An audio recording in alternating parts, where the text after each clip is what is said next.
autre occasion, vous pouvez en Yechidout, en entrevue privée avec le rabbi de Lubavitch, il lui a posé la question, il lui a dit « Dites-moi, cher maître, quel est votre but? Quel est votre objectif? Qu'est-ce que vous faites? Quel est votre rôle ?» Le rabbi de Lubavitch l'a regardé comme ça, il lui a dit « Chaque juif est une bougie. Parfois cette bougie-là, elle est éteinte, et mon but à moi, mon objectif, c'est de rallumer cette bougie-là qui a pu s'éteindre à un moment. » Le diplomate a regardé le rabbi et lui a dit « Et est-ce que ma bougie à moi, est-ce que vous avez réussi à l'allumer ?» Le rabbi l'a regardé, sûrement avec un sourire, en lui disant « Je t'ai donné l'allumette. » Le rabbi nous donne l'allumette parfois. C'est à nous juste de faire ce qu'il faut pour rallumer cette flamme. Boker Tov les Koulam, bonjour à toutes et à tous. Je suis infiniment heureux de vous retrouver en cette magnifique matinée que Dieu nous offre sur la terre. C'est un jour très particulier aujourd'hui. Yud Shvat, le 10 Shvat, la Iloula du rabbi Yosef Yitzhak, et l'année d'après, ce jour-là où le rabbi de Lubavitch a pris ses fonctions de rabbi actuel, rabbi Menachem Mendel Schneerson, je vous invite à partager, puisque c'est important de donner le mérite à chacune et chacun d'entre nous, de participer à cela, d'essayer de permettre à ces allumettes-là d'être grattées, et de rallumer notre âme juive et celle de nos voisins. Juste après ces quelques notes de Nigun. Hayada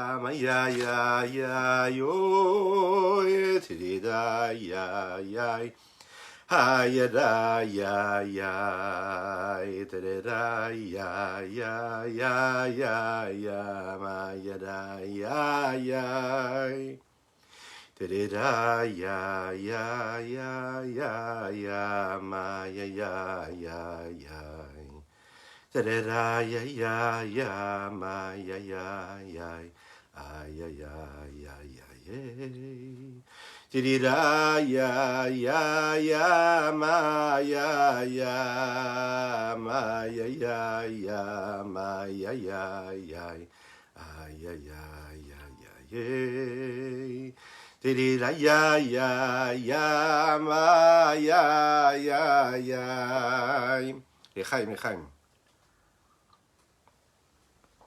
Boker Tov à ceux qui nous rejoignent sur les différents réseaux, que Dieu vous bénisse. Je vous rappelle que nous sommes présents sur les différentes plateformes. Podcast, audio, donc n'hésitez pas à réécouter ces cours ou à les écouter et à les partager avec vos amis ou vos connaissances ou même toutes ces personnes que vous ne connaissez pas. C'est ça le but d'ailleurs. Alors pourquoi cette bougie, pourquoi cette petite allumette là qu'il faut parfois gratter?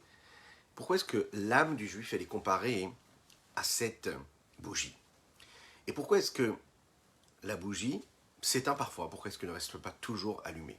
Pourquoi parfois il faut aller la rallumer? Et pourquoi c'est précisément et particulièrement une petite allumette, un élément extérieur qui permet à cette bougie-là de s'allumer? Dans chacun et chacune du peuple juif, il y a un cœur juif. Et nous l'avons défini dans les chapitres précédents comme étant cette ahava mesuteret, cet amour caché que nous avons en nous. Elle s'exprime à travers la foi en Dieu, la confiance en Dieu que nous avons. Elle s'exprime dans des moments particuliers où l'homme est capable de donner sa vie. Messirut nefesh. Il donne sa vie. On vient, on lui demande de donner sa vie, il donne sa vie. Pourquoi? Parce qu'il a un amour en lui. Qu'il soit pratiquant ou nous pratiquant. Qu'il soit très très religieux ou pas du tout. Qu'il soit a priori, qu'il se définisse en tant qu'homme croyant ou pas. Dans un moment précis, il va donner sa vie. Et nous l'avons expliqué, c'est cette ahava mesuteret, cet amour caché. Dans la Kabbalah, c'est noté de cette façon-là aussi. On parle de cette âme-là. Dans les textes, dans la Bible, on parle de cette définition-là. L'âme du juif, c'est cette bougie-là. Quelle est la différence entre cette bougie qui est éteinte et qui n'est pas encore allumée, et celle qui est déjà allumée et qui brûle, et qui permet à cette flamme de s'épanouir? Alors, dans une bougie, qu'elle soit faite de cire, qu'elle soit faite d'huile, il y a l'élément qui est en train de brûler, et puis il y a cette mèche-là qui permet à cette flamme-là de brûler et d'éclairer. Il y a cette transformation-là. Dans notre esprit ici, dans cette allégorie-là, le corps de l'homme, c'est la bougie. Et puis il y a l'âme. L'âme, c'est cette flamme-là qui est censée brûler. Vous le savez, il suffit de constater ce qui se passe autour de nous. Chaque élément que nous côtoyons, physique, est attiré vers le bas. Ce que nous appelons cette attirance-là vers le bas, est attiré vers le bas. Les objets sont attirés vers la pesanteur, vers le bas, et ne sont pas attirés par le haut. Ils ne cherchent pas à s'élever, ils cherchent à tomber vers le bas. Vous êtes en train de faire la vaisselle, souvent, bien, le verre se casse, il tombe, l'assiette tombe, elle ne se met pas à voler. Oui, c'est une loi de la nature, a priori. Le corps de l'homme aussi, il est pareil. Il est attiré vers la non-activité, non-action, et vers le bas, et vers le non, vers la négation, vers le négatif. On a plus tendance à être négatif qu'à être positif. C'est comme ça. Je ne parle pas du tout du virus. Cette flamme-là, bizarrement, elle est attirée vers le haut. D'accord? Quand tous les éléments sont attirés vers le bas, elle est attirée vers le haut. Peu importe la façon avec laquelle je vais tenir ma bougie, je vais l'inverser, je vais la tourner d'un côté ou de l'autre, eh bien la flamme sera toujours attirée vers le haut. Eh bien il faut savoir la même chose. Le corps de l'homme, peut-être qu'il est attiré vers le bas, vers la matière, vers la terre, puisque il a été conçu à partir de cette poussière de la terre. Il faut quand même le savoir. Cette terre-là, matérielle, c'est ce qui fait référence aussi à tout ce qui est matérialiste, tout ce qui est grossier, tout ce qu'il y a de plus animal, de terre, qui va vers le bas. La neshama, elle, l'âme, c'est cette flamme qui brûle et qui est attirée vers le haut. Deuxième chose, ce qu'apporte une lumière, c'est qu'elle apporte de la lumière.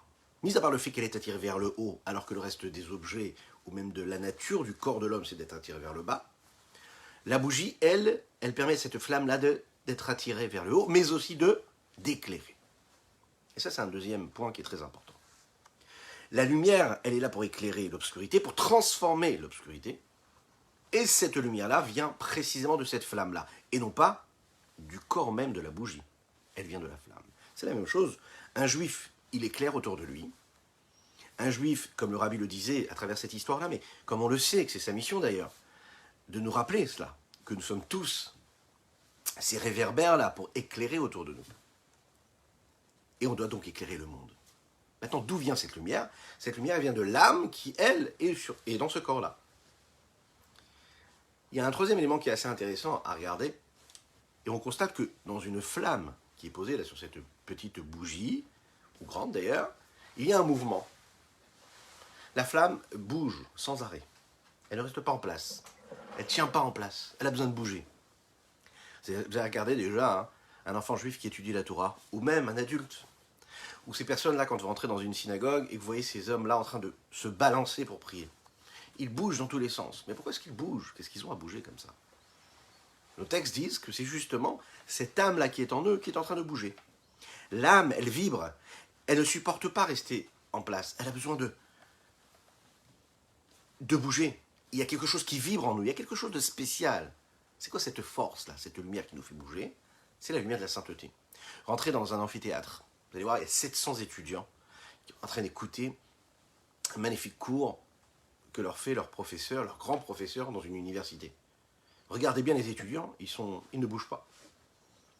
Alors, au mieux, ils n'ont pas de téléphone devant eux, mais ils ne bougent pas. Ils écoutent, ils ne bougent pas. Statique. Rentrez dans une yeshiva, dans une maison d'études, vous allez voir, tout le monde bouge.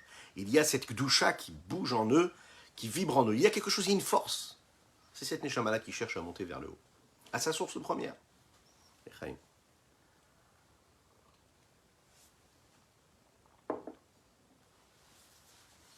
On va essayer de comprendre quand même ce que cela veut dire, parce que si l'âme, elle cherche vraiment à remonter, on a qu'à la laisser remonter, le problème c'est que si elle remonte à sa source, elle ne reste pas en bas. Et si elle ne reste pas en bas, qu'est-ce qui se passe? On a perdu. Il n'y a plus d'âme.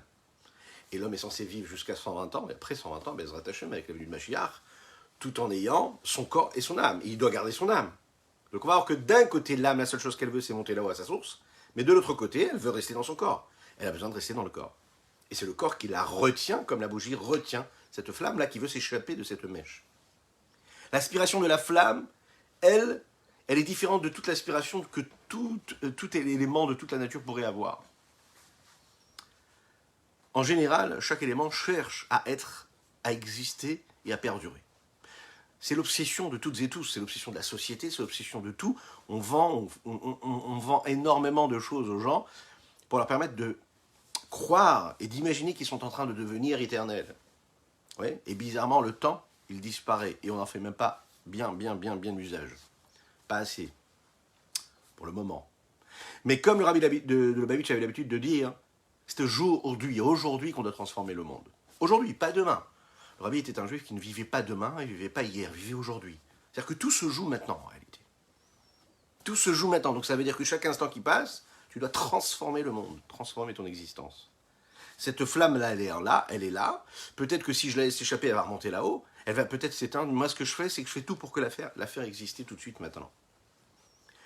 Ici, le rabbi Shlomo Zalman de l'Iyadi va nous dire que l'aspiration de chacun et chacune d'entre nous, elle est différente de l'aspiration que pourraient avoir d'autres peuples. On a parlé d'instinct, vous vous en souvenez? L'instinct de base qu'il y a chez chacun, c'est de survivre. De survivre, peu importe les situations.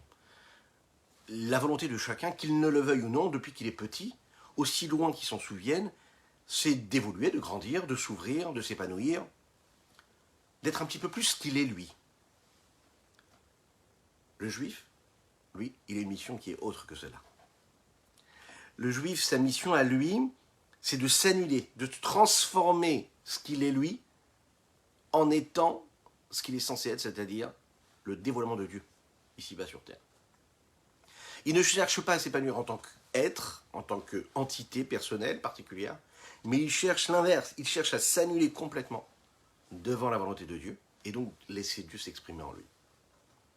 Lorsqu'un homme est capable de donner sa vie pour sanctifier le nom d'Akadosh Baruch Hu, de Dieu, c'est-à-dire que toute sa vie, il a fait et il a accompli la mission que Dieu lui avait donnée, il est en train de montrer à Akadosh Baruch Hu, à Dieu, que toute sa vie, c'était quoi? C'était Dieu, c'était pas lui. Comme on le sait que la meilleure façon de savoir et de donner une véritable résonance, une raison à notre existence, à notre vie, c'est de savoir qu'on n'est pas là pour accomplir quelque chose qui dépend de nous ou qui est là pour nous, mais qui est là pour accomplir une mission. Il n'y a pas plus heureux qu'un homme qui a une mission particulière. Il n'y a pas plus heureux qu'un homme et abouti qu'un homme qui sait ou qui fait quelque chose et qui est persuadé que ça ne servira pas son propre intérêt, mais l'intérêt d'un autre. Et même l'homme le plus égocentrique, le plus narcissique, le plus égoïste, ouais, le vrai bonheur, c'est de savoir que l'autre a pu recevoir quelque chose qu'on a pu accomplir. Les hommes les plus riches du monde, une fois qu'ils ont atteint le plus haut, la plus belle des richesses, ils se tournent vers l'autre. En fait, c'est tout ce chemin-là, pourquoi? Pour se tourner vers l'autre. Parce qu'ils sentent que tout cela ne vaut la peine que si l'autre peut avoir. Comment ça se fait? Comment ça se fait que cette association pour aider les autres, tu n'as pas faite avant, tout au début de la route? Alors oui, il avait peut-être moins de moyens. Mais des fois, une vie entière, elle peut être perdue dans une quête effrénée pour avoir, posséder, engranger, vivre encore des choses et encore des choses, pour à la fin du compte se rendre compte que qu'est-ce qui fait le plus plaisir, c'est de savoir que celui qui est au bout de la rue, il a pu avoir quelque chose à manger. Qu'est-ce qui s'est passé? C'est que l'homme aussi éloigné de la vraie réalité, de la vraie vérité qu'il soit, il arrive à cette vraie vérité, un jour ou l'autre, parce qu'il sait que quand il a une vraie mission, c'est là que ça donne une importance à son existence. Et la chance qu'un juif il a, c'est que dès le départ, dès sa naissance, le moment où il va recevoir cette brique là, on va le circoncire, on va lui dire, voilà, tu fais partie, tu es inscrit, tu es scellé, tu fais partie de cette alliance-là avec Dieu, tu as une mission. Dieu, il t'a demandé, il t'a fait naître sur terre, et ta mission à toi, c'est de répandre le bien, la bienveillance, de répandre la lumière, transformer l'obscurité, de faire partir le mal, de mettre de côté l'impureté, de faire exister Dieu ici-bas sur terre. En fait, la neshama, l'âme, la seule chose qu'elle reçoit et qu'elle recherche, c'est tout simplement, eh bien, de faire ce qu'elle a à faire, de grandir tout en étant dans ce corps-là, sans s'échapper de ce corps-là. Ner Hashem Nishmat Adam. Cette bougie-là, c'est l'âme de l'homme. C'est ce que va nous dire ici le Rabbi Shlomo Zalman dans ce 19e chapitre du Tanya que nous allons aborder ensemble, le Tosefet Biur, pour comprendre un petit peu plus quelle est cette flamme-là, quel est cet amour caché que nous avons en nous. Il Il faut bien comprendre ce qui est écrit. La bougie d'Hachem, c'est l'âme de l'homme. Pirouche. Explication. Chez Israël, Akroui Madame, Nishmatam, Il et Machal Keoraner, Shevitnadne, Atam, Idlemal, Abedivo. L'âme de l'homme est considérée comme la lumière d'une bougie qui bouge toujours vers le haut pour remonter à sa source première. Pourquoi? Parce que la lumière du feu a pour souhait naturellement de se séparer, de se détacher de la flamme, afin de s'attacher avec sa source première et sa racine qui se trouve là-haut. Dans cette base-là, comme c'est écrit dans le livre de Etzraïm, que la base même du feu se trouve sous la lune. Donc, elle est attirée naturellement vers sa source première.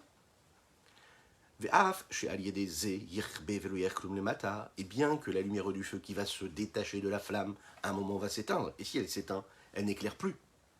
Bah alors, tu cherches à ne plus être. Deuxième élément.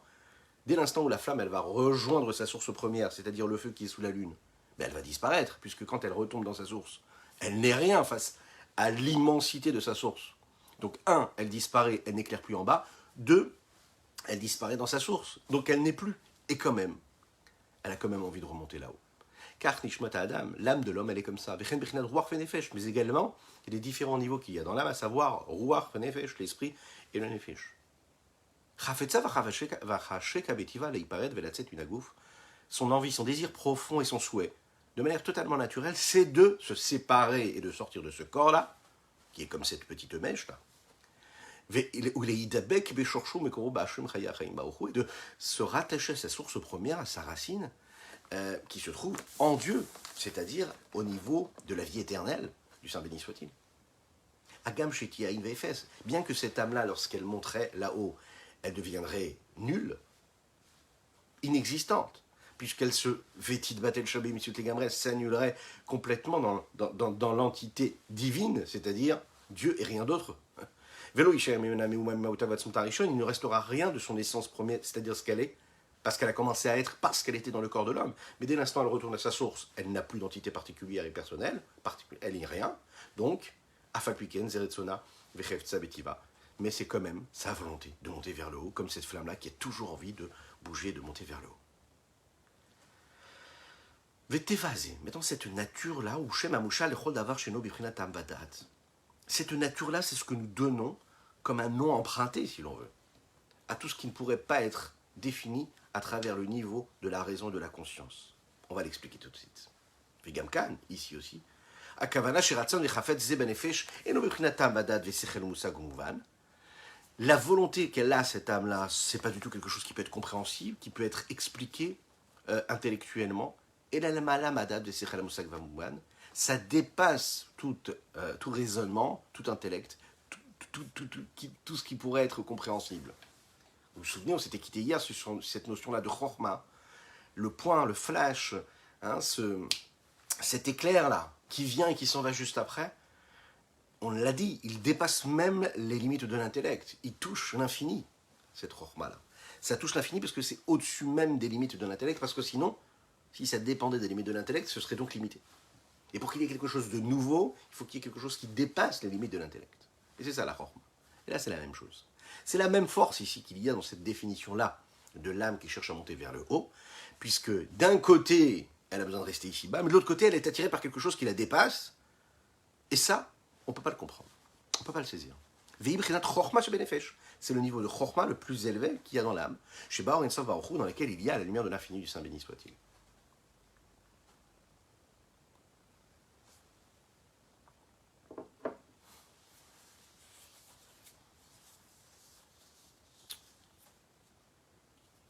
Ani, je suis. Je. Le je en hébreu se dit Ani. Ani, Aleph, Nun, Yud. Et ce sont les mêmes lettres. On a abordé déjà ce sujet, mais qui est très intéressant, qui permettent de former un autre mot qui veut dire le néant. Aïn. Aïn, c'est les mêmes lettres. Aleph, Yud, Nun, mais disposées différemment. Alors, on doit chercher à être ou chercher à ne pas être. Les chaim, je vous rappelle que nous étudions pour le mérite de chacune et chacun d'entre vous, vous et vos proches. Dites Amen, ve Amen. Mais aussi pour la Refoua Shelema de Pinchas Ber Ben Yendel, qu'Hachem lui envoie une belle guérison. Ani o Aïn, être ou ne pas être? Telle est la question. Et on va voir ce que ça veut dire être. Et on va voir ce que ça veut dire ne pas être. La nature de l'âme, donc, c'est de monter vers le haut et de s'annuler. À l'inverse de la nature du corps, ou de tout ce qui est différent et tout ce qui vient dans ce monde-là, on l'a dit, qui est attiré vers le bas. Cette nature-là de l'âme, ce n'est pas quelque chose de vital dans notre service de Dieu. On pourrait faire ça. Et comment? On va le voir tout de suite. C'est-à-dire que je pourrais servir Dieu tout en étant encore, tout en existant, tout en me sentant exister. Il y en a d'autres qui vous diront que non, il faut surtout ne pas exister. Au contraire, il faut être, il faut survivre. Et c'est très très bien d'être, de se sentir exister. Et une fois qu'on existe, on dit voilà, je suis au service de Dieu. Alors, comment comprendre cela? On est habitué dans le monde dans lequel on vit et dans notre vie de tous les jours à séparer ce que nous vivons en deux parties. D'un côté, nous avons le bien, de l'autre côté, nous avons le mal. Et entre les deux, on a un territoire qui est neutre. Ce qu'on a l'impression d'avoir en général. Où tu es bon, où tu es mauvais. Où tu es pur, où tu es impur. Voilà la Kabbalah qui vient nous dire qu'il y a quelque chose de différent. On ne doit pas définir les choses comme étant bonnes ou mauvaises, mais comme saines ou non saines. Gdusha d'un côté, la sainteté, et de l'autre côté, ce qui n'est pas la sainteté, donc qui est de la klipa, les écorces, toutes les forces négatives, qui ne sont pas de la sainteté. La sainteté, c'est tout ce qui rentre dans ce qui est apte à être en relation avec Dieu. C'est-à-dire tout ce qui est convenable dans notre vie et qui correspond à la sainteté de Dieu. Est-ce que ça rentre dans ces critères de sainteté ou pas? De manière dévoilée. La klipa, l'écorce, c'est tout ce qui ne peut pas être assumé ici-bas sur Terre comme étant quelque chose de divin et de saint. Pourquoi est-ce qu'on dit de manière dévoilée? Parce que la klipa aussi, ça vient de Dieu. Les écorces négatives, tout ce qui n'est pas de la sainteté, c'est aussi de Dieu. La seule différence, c'est que ça n'est pas dévoilé, ça n'est pas là pour être dévoilé. Ça doit rester tel que c'est. Quelle est la condition sine qua non qui nous permet de maîtriser le domaine de la sainteté? De maîtriser, de comprendre et de se rapprocher de ce que veut dire la sainteté. Qu'est-ce qui le définit? Nos textes nous disent que c'est la Gdusha. Cette Gdusha-là, elle se définit parce qu'elle est Bebitoul, l'annulation. Tu t'annules, tu n'es plus, il n'y a que Dieu, c'est la sainteté.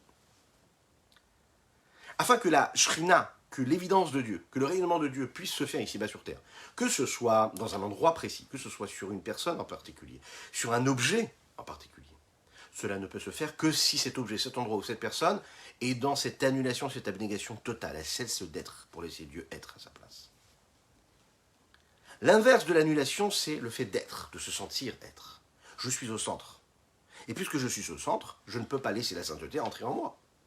Si je me mets un petit peu de côté, ben je peux laisser la sainteté s'installer en moi.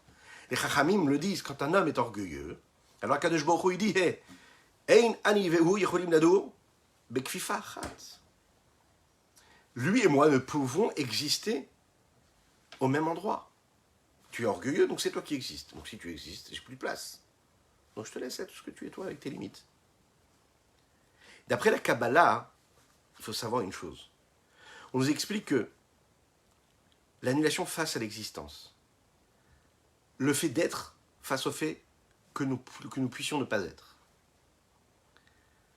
c'est vraiment ce qui différencie le mensonge du monde dans lequel nous vivons et la vraie vérité que l'on doit rechercher.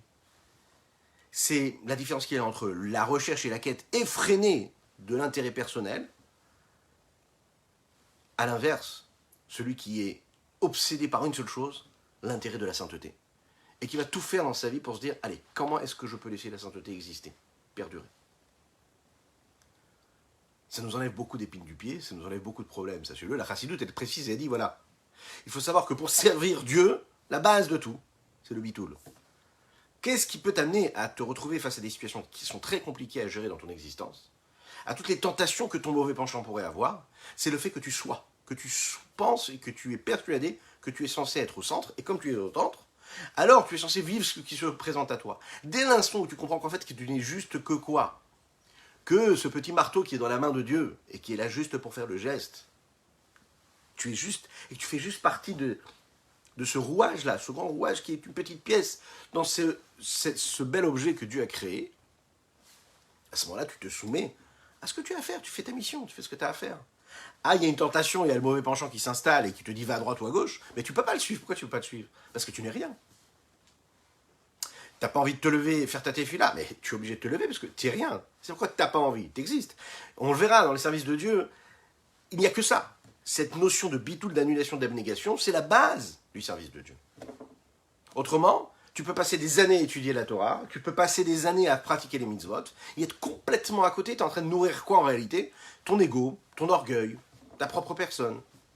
Ce que tu es toi, pas ce qu'il est lui.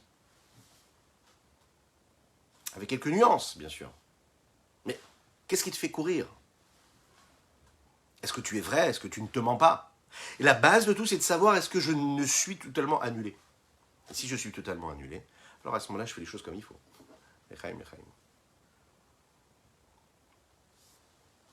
Cela nous ramène à cette notion de chorma. Vous vous en souvenez, hier, nous avons parlé de la chorma. Et la chorma, c'est justement le bitoul. Koach ma. Venachnu ma. C'est la modestie. C'est l'annulation. C'est l'idée de dire que la sagesse est le potentiel que l'homme pourrait avoir de se libérer de ses capacités initiales pour laisser place à quelque chose de plus grand. La chorma, c'est de dire, j'ai des limites intellectuelles, je n'arrive pas à comprendre.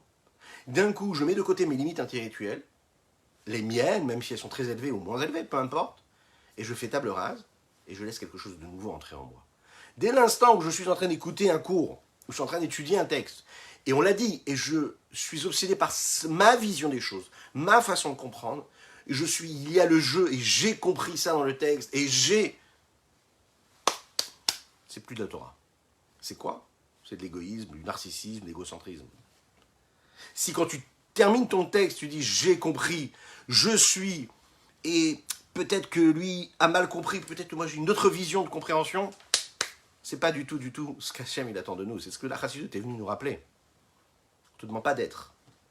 On te demande de ne pas être.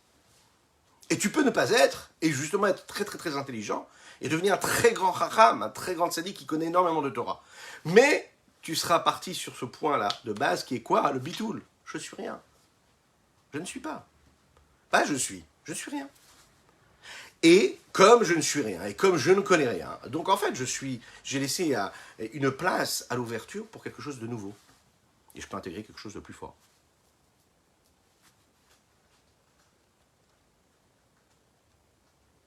À tel point que la vraie personne, vous savez, le vrai intellectuel, c'est celui qui est capable de comprendre et d'accepter ce qui est à l'inverse même de sa façon de voir.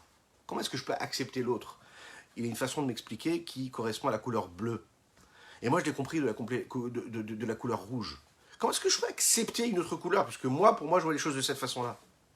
Alors si je suis... Alors je ne peux pas accepter, mais dès l'instant où je cesse d'être ce que je suis moi, et que je me mets complètement au niveau de l'autre, c'est-à-dire dans la soumission, l'abnégation, l'annulation, alors à ce moment-là, je peux laisser la place à l'autre.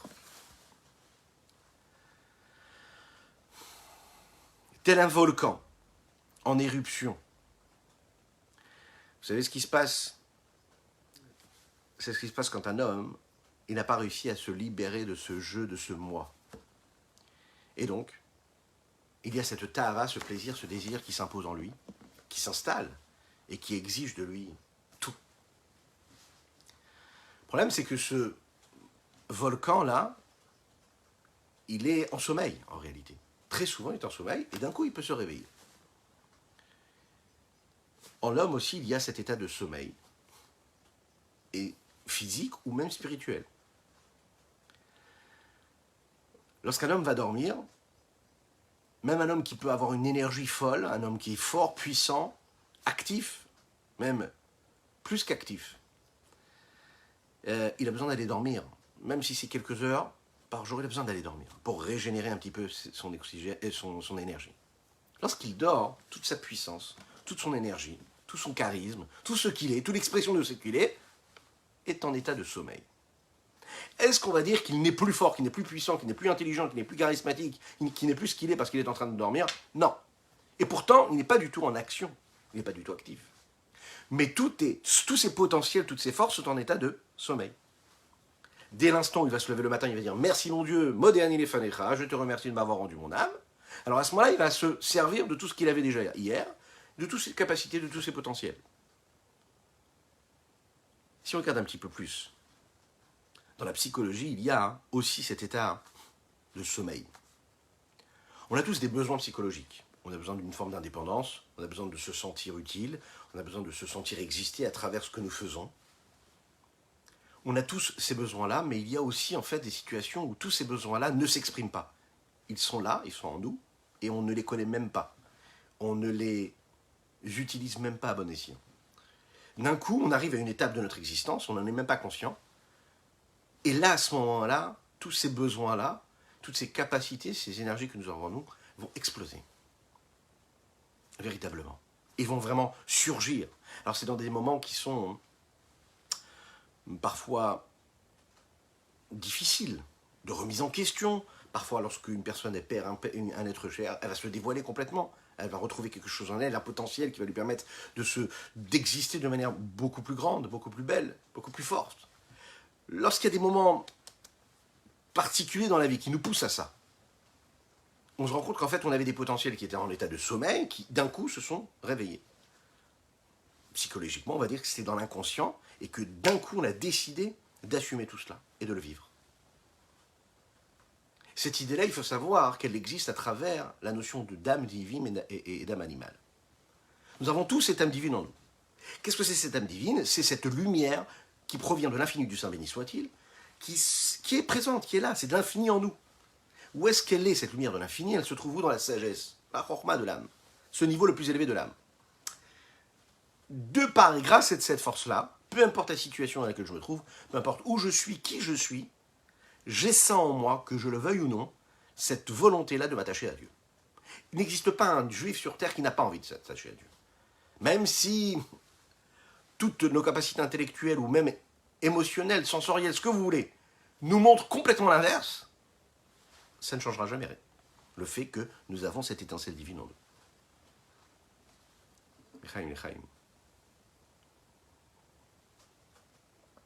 De la même manière que quand j'allume une petite bougie, la flamme, jamais, peu importe comment est-ce que je mets la bougie, est-ce que je la transforme, je la mets à droite, je la mets à gauche, je la retourne d'un côté, je la retourne d'un autre.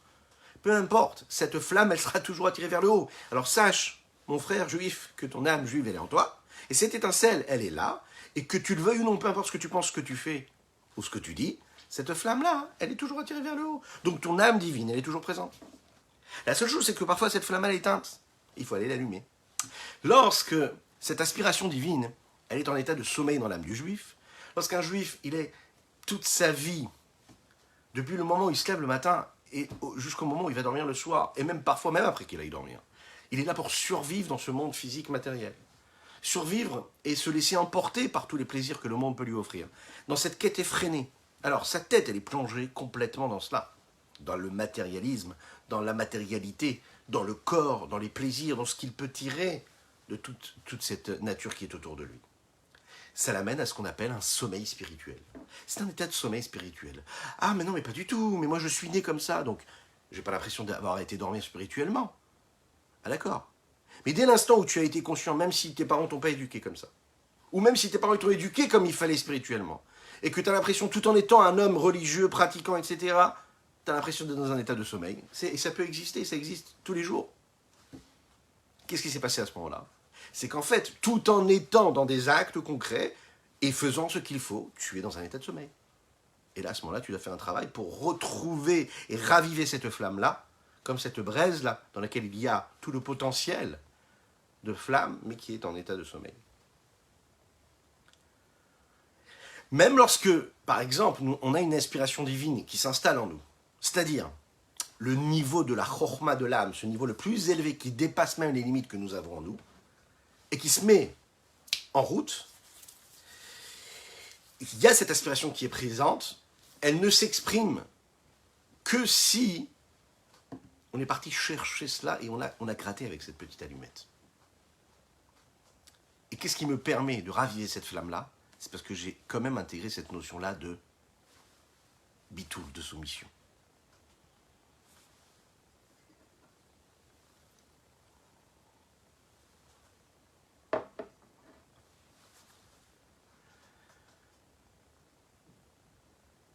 Maintenant, il y a un autre élément dont il va parler ici, le Rabbi Shlomo Zalman, c'est un état d'exil. L'état d'exil, ce n'est pas la même chose que l'état de sommeil. Qu'est-ce qui différencie l'état d'exil que l'état de sommeil? Lorsqu'un homme se trouve en état d'exil, enfermé, enchaîné, ça veut dire que dans un moment précis, il a toutes les forces, il a tous les potentiels, seulement il n'a pas la possibilité d'assumer ce qu'il est et de faire et d'agir en fonction de ses potentiels. Donc il peut faire, il est conscient de ses énergies, mais il est enfermé. Il veut, mais il ne peut pas faire ce qu'il veut. Il y a une force extérieure qui l'empêche de se réaliser. Alors qu'un état de sommeil, ce n'est pas ça du tout. Ça n'est pas une force extérieure qui m'interdit, mais c'est une force intérieure qui m'interdit. C'est ma force, à moi, celle qui vient de moi, en moi. Dès l'instant où je me réveillerai, j'aurai le potentiel de quoi? D'exprimer, de me laisser m'exprimer sans que personne ne m'en empêche. Si on parle de l'âme divine ici, si on parle de l'âme divine en tant qu'être emprisonné dans les mains de l'âme animale, ça veut dire qu'elle est totalement maîtrisée par l'âme animale, et l'âme animale est beaucoup plus forte que la divinité. L'âme divine, elle aussi, elle veut se renforcer, mais elle ne pourra jamais sortir de ses chaînes et se libérer. Pourquoi? Parce que l'âme animale, c'est une force extérieure qui l'empêche d'évoluer et de grandir. Si je dis par contre que l'âme divine, elle est dans un état de sommeil, alors je suis en train de dire qu'il n'y a personne d'extérieur qui est là pour l'empêcher de s'exprimer. Mais comme le dit le Rabbi Shlomo Zalman, le Rabbi Shlomo Zalman de Liadi, l'auteur du Tanya, ici nous dit que cette âme divine-là, elle aura besoin de quoi? De se réveiller elle-même, enfin c'est de l'intérieur. Ce qu'on va comprendre ici, c'est qu'en fait, il y a ces deux nuances-là qui définissent ces deux états qu'un homme peut ressentir et que nous avons en nous. Et c'est ce qui en fait donc notre richesse. D'un côté, il y a l'âme, c'est-à-dire le niveau de la chorma de l'âme. Et elle ne peut pas véritablement être dans un exil, peu importe qui il soit. Pourquoi? Parce qu'il y a dedans une lumière qui est infinie, l'infini du Saint béni soit-il. Donc, dans le monde entier, il n'y a pas une force qui pourrait aller à l'inverse de l'infini du Saint béni soit-il. La seule chose qui pourrait s'exprimer ici à ce moment-là, c'est que cet état-là de sagesse qu'il a dans son âme soit dans un état de sommeil et qu'elle ne s'exprime pas. Mais il y a une partie de l'âme de l'homme qui, elle, est véritablement enchaînée dans les mains complètement de l'âme animale. Et là, par contre, c'est plus compliqué. En fait, c'est le niveau de la chorma de l'âme qui, elle, est censée faire vivre toutes les parties de l'âme et du corps. Elle fait vivre toutes les parties, c'est-à-dire intellectuelle, émotionnelle, la pensée, la parole et l'action. Et elle cause et elle permet la matérialisation, la concrétisation de la volonté d'Akadosh Baruch Hu dans toutes les dimensions, dans toutes les nuances de ce que peut être l'âme ou le corps. Et parfois, ce potentiel-là peut être emprisonné. C'est-à-dire que l'âme animale l'empêche de s'exprimer. Alors qu'est-ce qui fait maintenant que l'homme laisse son âme, ses potentiels en état de sommeil? C'est ce que nous appelons la ta'ava, le plaisir, le désir, la pulsion. La pulsion qui fait complètement oublier qu'est-ce qu'on est censé faire, qu'est-ce qu'on est censé être. La ta'ava, le plaisir, le désir, endort.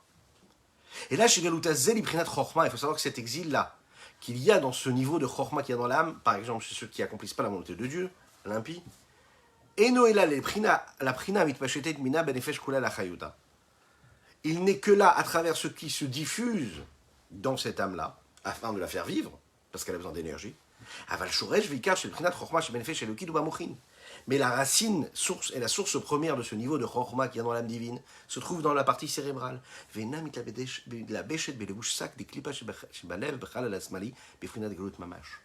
Ce point essentiel là de la Chorma, lui, va diffuser de l'énergie dans le corps, mais il ne va pas aller s'habiller jusqu'au niveau du cœur et du côté gauche du cœur dans lequel il y a véritablement cet emprisonnement-là de cette énergie-là. Vraiment au point d'être totalement exilé.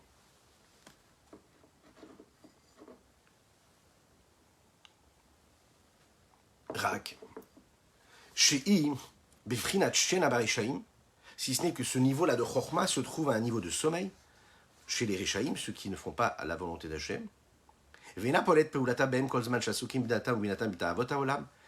n'agit pas tout le temps, à chaque instant où ils sont préoccupés par leur conscience, par par tout ce que le monde peut leur offrir. C'est-à-dire que le rachat, il est complètement obsédé par ce qui se passe sur Terre, il ne se rend même plus compte de ce qui se passe, et la seule chose qu'il fait, c'est quoi? C'est de se laisser aller à ses plaisirs, à ses désirs. Jusqu'au moment où, en fait, il ne maîtrise plus du tout. Et comme il ne maîtrise plus du tout, alors dans ce cas-là, il est dans les mains du Yetzerara, du mauvais penchant. Et comme il est dans les mains du mauvais penchant, il n'a plus de pouvoir, il est enchaîné. Bon, est-ce qu'on a la possibilité de s'en sortir? Qu'est-ce que vous en pensez? Alors, Akadosh Baruch Hu, il est gentil, parce que tout ce qu'il fait, c'est du bon. Alors, qu'est-ce qu'il nous envoie? Il nous envoie des nisyonotes, des épreuves. Vous allez me dire, ah bon, ça, c'est de la gentillesse? Ah oui, on demande à Akadosh Baruch Hu de nous envoyer que des challenges qui sont positifs, et de faire en sorte qu'on ait une vie tranquille. Pas des épreuves. Et pourtant, il nous envoie des épreuves. Et on va voir que la fonction de l'épreuve, ça va être ça. En fait, ça va être ce tremplin, ce challenge-là qui va être donné à l'homme. Quel est ce challenge qu'on va lui donner? Le point juif qu'il y a en chacune et chacun d'entre nous, parfois, il peut être réveillé par un élément extérieur. Une situation qui va mettre face à des difficultés, face à des complications. Et parce qu'on a ces éléments extérieurs qui viennent nous secouer, alors on se réveille, on se dit, allez, qu'est-ce que je fais? Qu'est-ce que je fais dans ma vie? Où j'en suis dans mon existence? Qu'est-ce que je suis censé faire de mon existence?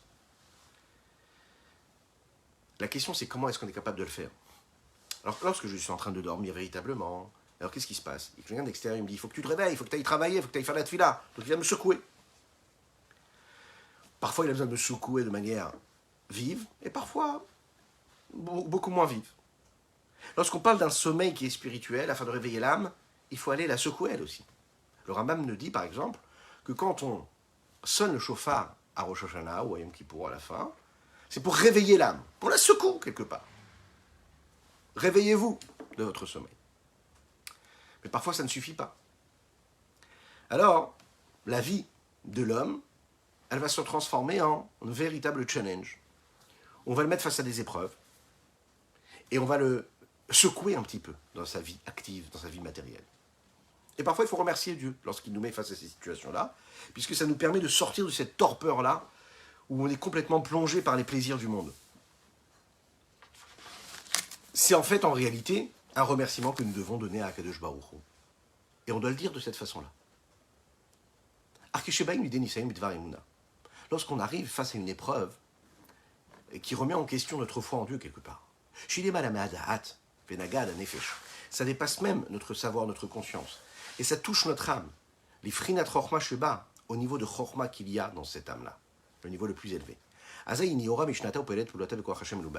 ce moment-là, elle va se mettre en route et elle va travailler, elle va agir grâce à cette force-là que Dieu lui a donnée en elle et qui est habillée dans cette âme-là. Comme il est dit, il s'est réveillé de son sommeil.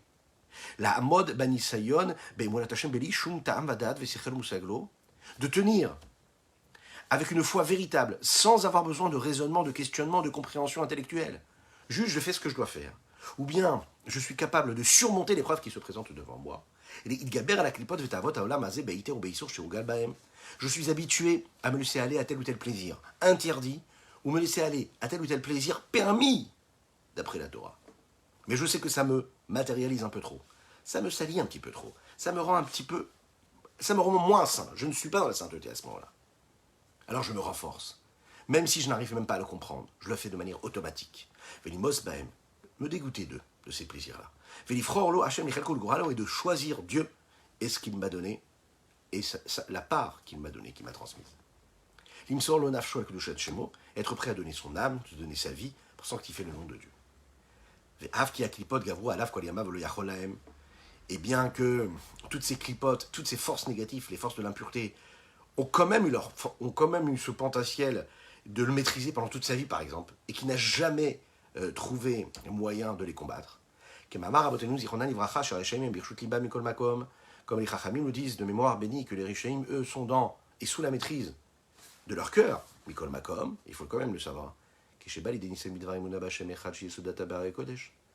Lorsque l'homme arrive face à une épreuve qui dépend de sa émouna dans Dieu, de sa foi en Dieu, et on sait qu'elle est basée où? Dans les hautes montagnes de la sainteté. Et c'est le niveau de l'expression de la chorma, ce point-là de sagesse, qui est le plus élevé, qui se trouve dans son avenue divine, dans lequel il y a la lumière de l'infini du Saint béni soit-il qui s'y habite. Toutes les forces négatives, toutes les écorces négatives qui sont l'inverse même de la sainteté, disparaissent comme si qu'elles n'avaient jamais existé. Qui dire-t-il, comme il est dit, toutes les forces étrangères sont considérées comme rien, comme nulles devant lui. Urtiv, il est dit aussi également dans les textes, qui n'est oyevecha Hashem, qui n'est oyevecha yovenu itpardo vegomer. Uktiv, qui imes donag mipenesh yovedu, ils vont fondre, ils vont disparaître, ils se dispersent complètement devant toi. Urtivarim kadonag namasu. Lorsque le cœur se réveille, alors à ce moment-là, on est tranquille.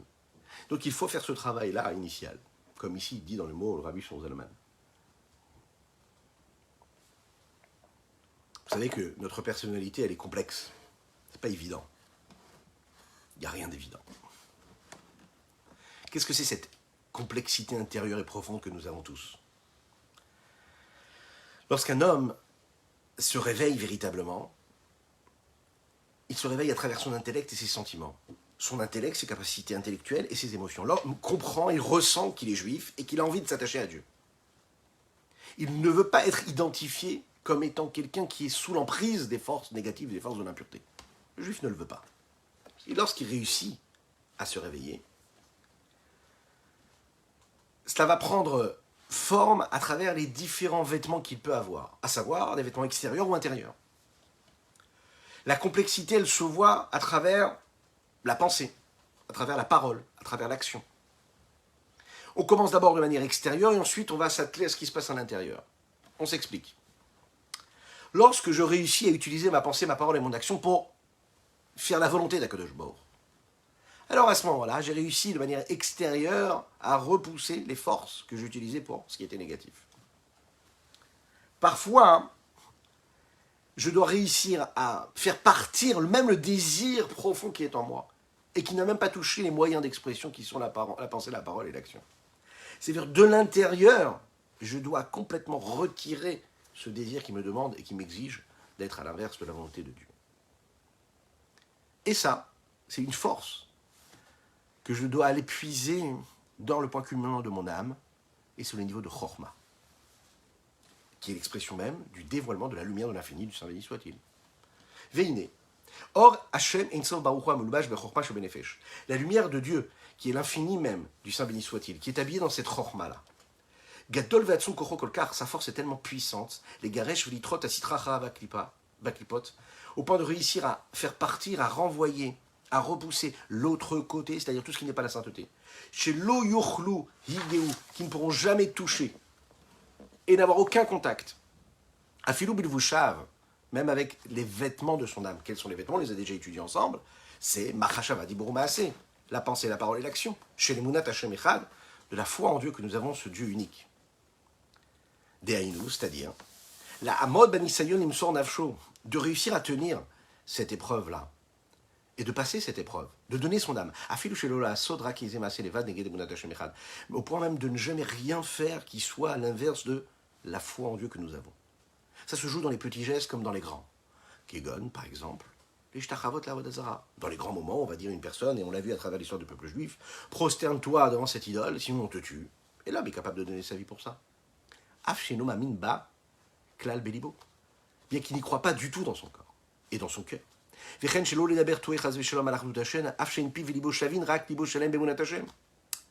Par exemple, on lui dit, ne parle pas à l'inverse de la volonté de Dieu. Maintenant, lui, concrètement, il ne maîtrise pas tout ce que ça veut dire Dieu, à 100%. Mais au fond de lui-même, il sait qu'il a cette émouna b'Hashem, cette crainte de Dieu. Maintenant, pourquoi est-ce qu'il a cet amour de Dieu? Parce qu'il a une crainte. Et c'est cette crainte de Dieu qui va nourrir cet amour qu'il a. Qu'est-ce qui fait que l'homme a cette force-là d'amour de Dieu? C'est parce qu'il a cette force de crainte de Dieu. A priori, l'amour et la crainte, ça représente deux courants qui sont différents. Les deux ailes de cet oiseau-là qui nous permet de s'envoler. L'amour, c'est là pour représenter le rapprochement qu'il y a entre deux éléments. La crainte, c'est ce qui représente l'éloignement qu'il y a entre deux éléments. C'est la raison pour laquelle quand un homme aime, et qu'il aime par exemple les gens qui sont proches de lui, il n'est pas obligatoirement dans cet état-là de crainte. Je peux aimer sans craindre.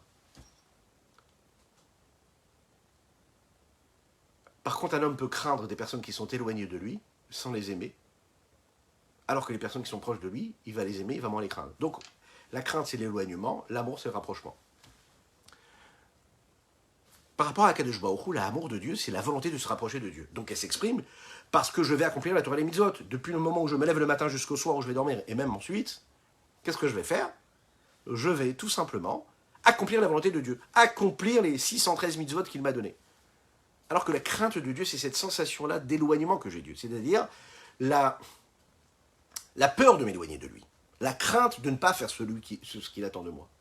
Et donc elle s'exprime à travers quoi? Les 365 interdits.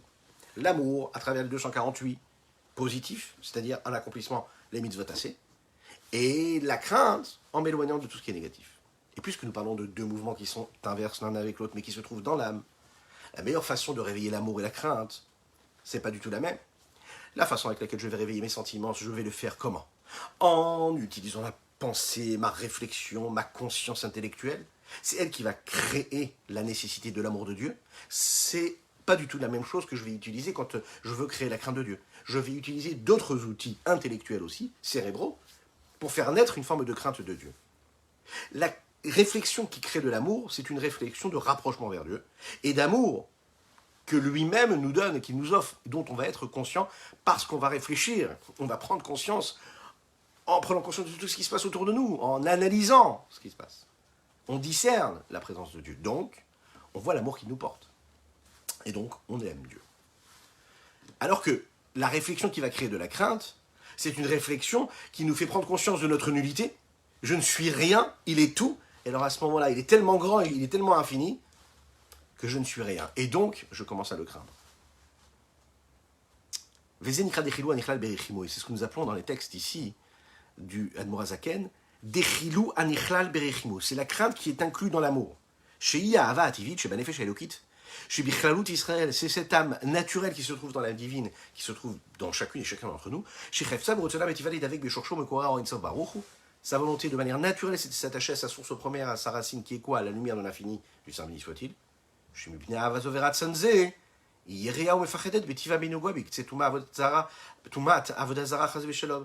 puisqu'elle a cet amour et cette volonté d'être proche de Dieu, donc elle craint de manière totalement naturelle et intrinsèque, sans même se poser la question, de toucher même un petit détail de l'impureté d'un service étranger, ou même d'aller se prosterner devant un autre Dieu, qui n'existe pas d'ailleurs, que Dieu nous en préserve. Pourquoi? Prenez un enfant juif avec toute sa pureté, il ne sait pas pourquoi, mais c'est comme ça. Il ne se sent pas d'aller dans des endroits, de rentrer, de regarder quelque chose qui ne lui correspond pas. Parce que de manière naturelle, il y a cette forme de crainte de Dieu qui l'écarte, qui fait qu'il repousse l'impureté. Il ne peut même pas y toucher. Un homme qui grandit, qui devient cet enfant, qui retrouve cette pureté, cette intégrité-là, cette vérité-là aussi, il ressent ça. Il ne peut même pas s'y approcher. Pourquoi? Parce que c'est l'inverse de la volonté de Dieu, et c'est l'inverse de la foi qu'il a en Dieu. Même pas en utilisant par exemple la parole ou l'action qui eux pourraient être en lien avec la Avodah Zarah dont il est question ici, Balev, sans avoir la foi, une foi dans le cœur, complètement. Qu'est-ce qu'on voit ici? On voit qu'en fait l'homme, il a un pouvoir infini en lui, il doit juste le laisser s'exprimer. Je vous souhaite une excellente journée, nous avons conclu notre 19e chapitre, et il faut le savoir, rappelez-vous, qu'on a tous cette petite allumette, que nous avons cette flamme en nous, que nos amis, nos proches, ceux qui sont un petit peu plus éloignés, ils ont aussi cette âme-là en eux, et qu'ils ont cette flamme-là. Il faut parfois juste donner l'allumette à l'autre. Et s'il a la bonne allumette, il allume cette flamme-là, et bien il peut devenir cette flamme-là qui va éclairer tout autour de lui. Et là, à ce moment-là, qu'est-ce qui se passera? Eh bien, il y aura un petit peu plus de Dieu sur terre, révélé, dévoilé, plus de sainteté. Et s'il y a plus de sainteté, l'impureté disparaît. Et si l'impureté disparaît, le mal n'est plus du mal, le mal devient du bien, du bon. Et là, on peut vraiment constater le nouveau monde que Dieu nous a promis. Celui que nous retrouverons très très bientôt, Bezrat Hashem, avec la reconstruction du 3e temple, avec la venue de Mashiach. Je vous dis à très bientôt. Profitez de cette journée énorme que nous avons devant nous. Je vous rappelle qu'il est important de liker, de commenter, de partager. C'est très très très important. et qu'on est bien sûr présent sur les différentes plateformes, podcasts, etc. À bientôt.